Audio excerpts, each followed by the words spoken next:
Ngayon, nakahuli ako ng isda sa aming busay. Doon ba? Namimingwit ako doon. Tapos ngayon, niluto ko.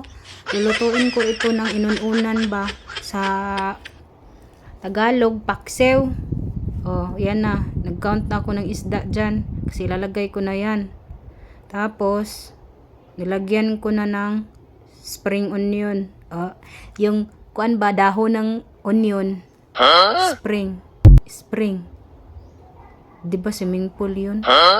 Hindi ko alam sa Tagalog kung anong pangalan yan. Basta spring onion. Tapos nilagyan ko na ng bombay at saka ahos. Tapos pepper. Para kumpleto yung ating sahog at masarap yung ating hinuling isda sa aming busay. Namingwit kasi ako kaya ayan yung nahuli ko. Tapos nilagay ko na dyan sa tinakang ko na. Tapos may nagprito dyan.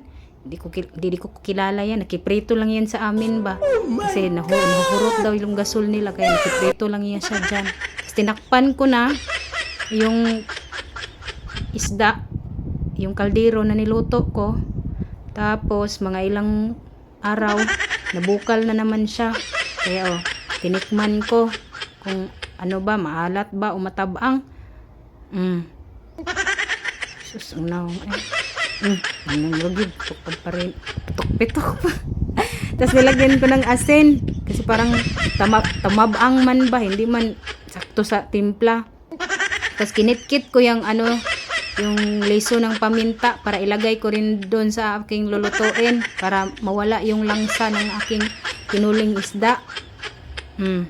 Smile pa nagkihugas pa yung namin nagkiprito.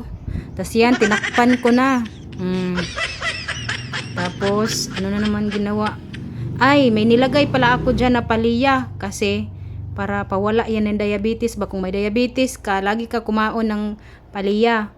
Para makukuntian na naman yung sugar mo.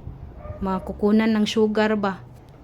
Maliit na yung sugar mo. Ayan, inuulan na yan ng palya dyan.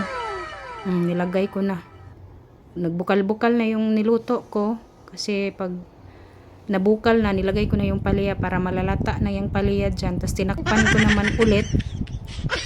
Tapos din pala ako, magluluto ako ng utan, yung lauoy. Mag-uutan ako ng lauoy na galay, tinangkong at saka alugbate. Hinagpat ko na yan dyan. Bakit ba ang tagal nito? Hala. Kaya pinaspasan ko na para mabilis. Pagkatapos kung yan, kinusi-kusi, hinugasan ko ng mabilis. Talaga para mawala yung mga abog-abog dyan sa mga Tapos kung hugasan, bumalik na naman ako sa niluto ko na paksew dragon. Tapos okay na yun. Tapos kinuha ko na, nilagay ko na sa plato para kumaon na ako. Kasi nagugutom na talaga ako ba. Tapos yan na, matagal kasi. Kaya hinuwad ko na lang yung kaldero. Bilis na. Diba? Kaya nilagay ko na dayon yan sa lamisa.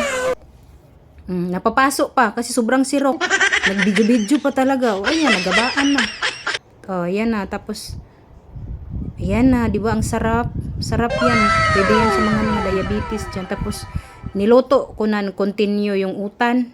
Kasi para may sabaw ba, alam nyo ba na maganda to sa inyo? Huwag kayo kumaon ng mga oily. Kaya yan, tapos na, nilagyan ko pero nabukal. Sus, naawas-awas pa. Hindi kasi binantayan, Nagawa din ako ng lamas para kainin. Tapos, ayan, naghuhugad na ako. Kaya kain tayo. Thank you for watching.